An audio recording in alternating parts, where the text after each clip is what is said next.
Hey everyone, in this video we will see why is phone line busy but not in use, top causes and fixes for landline error. Fix 1 is hang up all handset properly.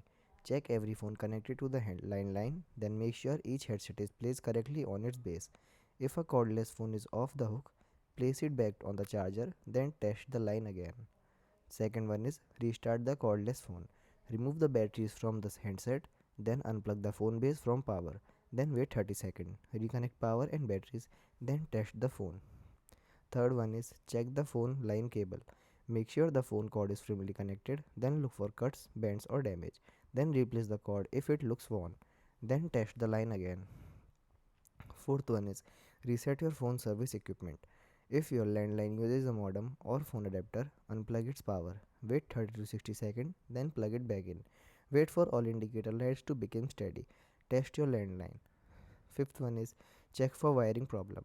Inspect the wall phone jack for damage. If possible, plug the phone into another phone jack. If one jack works and another does not, the wiring may need repair. Thanks for watching.